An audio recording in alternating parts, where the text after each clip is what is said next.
high and dry. Oh, well, I don't wanna jinx. Yuk kita simak videonya.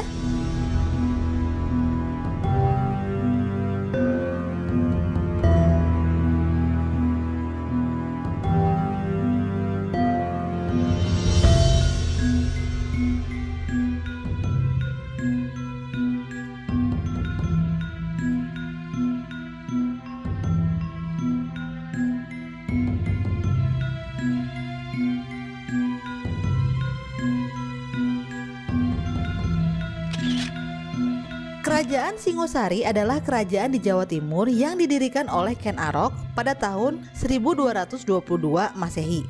Lokasi kerajaan ini sekarang diperkirakan berada di daerah Singosari, Malang. Kerajaan ini tumbuh menjadi imperium yang kuat dan memperluas wilayahnya sampai dengan Melayu, Tumasik, dan Pahang. Singosari juga melakukan penyebaran pengaruh hingga ke Sulawesi Selatan dan Maluku untuk mengontrol perdagangan rempah-rempah dari timur. Letak dan pendiri Kerajaan Singosari. Kerajaan Singosari terletak di Jawa Timur, berpusat di Kutaraja atau Tumapel. Tumapel adalah kerajaan daerah milik Ken Arok yang didapatkannya setelah mengalahkan Akuwu Tunggul Ametung. Setelah mengalahkan Kertajaya di Genter, ia memasukkan wilayah Kediri sebagai bagian dari kerajaan Tumapel atau Singosari. Pendiri kerajaan ini tidak lain adalah Ken Arok, menggunakan nama penobatan Sri Rangga Rajasa.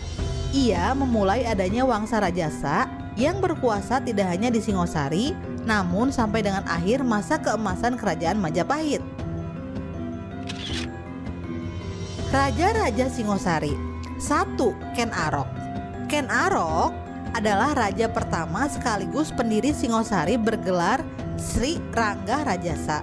Beberapa sumber menyatakan bahwa ia berasal dari rakyat biasa dan bukan kalangan elit. Namun namanya jelas tercatat dalam prasasti Balawi, prasasti Maribong, prasasti Kusmala, dan prasasti Mula Manurung. Kitab Pararaton dan Nagara Kertagama juga mencatatnya dengan jelas sebagai moyang dari Raja Hayam Wuruk. Ken Arok memperistri Ken Dedes yang kemudian melahirkan Anusapati dan Mahisa Wong Ateleng. Sementara dari Ken Umang lahir Panji Tohjaya. Ken Arok memulai Wangsa Rajasa yang akan berkuasa sampai dengan akhir masa Majapahit. 2. Anusapati. Anusapati adalah putra dari Ken Dedes dan Akuwu Tunggul Ametung. Mengingat Ken Arok memperistri Ken Dedes setelah membunuh Tunggul Ametung, merasa dendam atas ayahnya. Ia kemudian membunuh Ken Arok. Ia naik tahta sekitar tahun 1247 Masehi. Namun, ia berkuasa hanya sekitar 1 tahun ketika berita pembunuhan Ken Arok didengar oleh anaknya yang lain. Panji Tohjaya merasa tidak terima dan membunuh Anusapati. Anusapati didarmakan di Kidal. Sekarang peninggalannya berupa Candi Kidal di Malang. 3. Tohjaya. Panji Tohjaya naik tahta menggantikan Anusapati. Namun ia berkuasa selama kurang dari 1 tahun ketika ada pemberontakan yang dilancarkan oleh kalangan Rajasa dan Sinelir yang menyerbu istana dipimpin oleh Ranggawuni dan Mahesa Campaka. Tohjaya sempat melarikan diri ke Katanglumbang, namun tewas karena luka yang didapatnya. Nama Tohjaya ini tidak disebutkan dalam Nagara Kertagama. Salah satu alasannya karena ia dianggap bukan leluhur Hayam Wuruk. Tahukah kamu Wangsa Sinelir yaitu merujuk pada keturunan Ken Dedes dari Tunggul Ametung. Sedangkan Wangsa Rajasa yaitu merujuk pada keturunan Ken Dedes dari Ken Arok. 4. Wisnuwardana.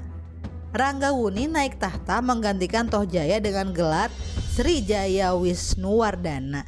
Ia memerintah bersama Mahesa Campaka. Wisnuwardana berkuasa cukup lama dalam masa damai dan makmur, kurang lebih selama 20 tahun. Hanya Wisnuwardana yang mewariskan tahta langsung kepada anaknya, yaitu Kertanagara.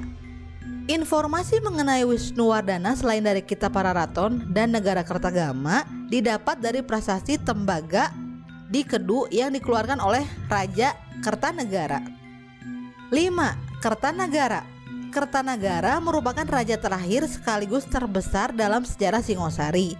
Ia melakukan perluasan kekuasaan ke barat melakukan ekspedisi Pamalayu tahun 1275 Masehi, menaklukkan Melayu, Tumasik, dan Pahang. Dilanjutkan dengan mengalahkan Bali pada tahun 1284 Masehi.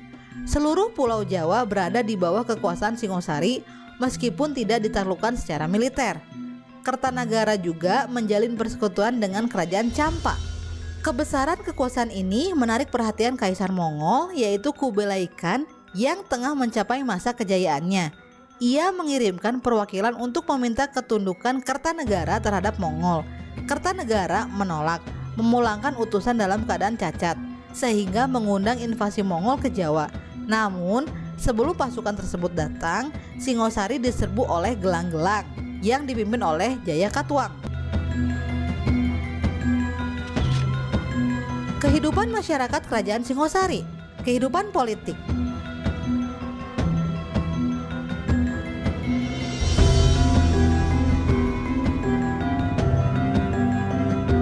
Kehidupan ekonomi.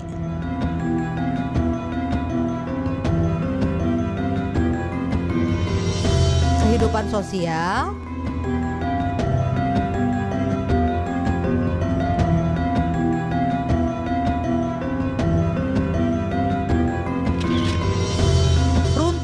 Kerajaan Singosari.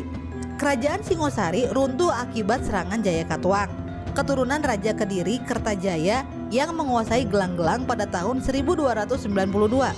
Jayakatwang adalah keturunan Kertajaya yang menyimpan dendam terhadap Rajasa yang menghancurkan Kediri. Serangan ini dilakukan atas usulan Arya Wiraraja, seorang pejabat Singosari yang diasingkan ke Sumenep, Madura. Karena saat itulah waktu yang tepat untuk melancarkan pemberontakan dikarenakan kelengahan Singosari. Pada saat itu, sebagian pasukan Singosari disibukkan dengan perluasan kekuasaan untuk menyaingi pengaruh dinasti Yuan, sehingga ibu kota tidak dalam kekuatan penuh. Jayakatwang memanfaatkan itu dan menyerbu Singosari serta membunuh Kertanegara.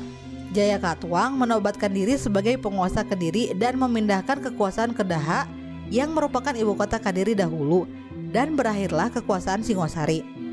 Akan tetapi, sebagian pembesar Singosari seperti Raden Wijaya, Lembu Sora, Nambi, Arya Adikara, dan lain-lain berhasil melarikan diri hingga ke Madura. Peninggalan Kerajaan Singosari. Peninggalan Kerajaan Singosari lebih banyak ada dalam bentuk candi-candi, di mana candi ini berfungsi sebagai tempat pemujaan agama sekaligus tempat pendarmaan figur-figur penting kerajaan. Candi pada masa Kerajaan Singosari memiliki ciri-ciri estetika yang lebih rumit dibandingkan dengan candi pada masa Kadiri. 1. Candi Cawi. 2. Candi Singosari. 3. Candi Kidal. 4. Candi Jago.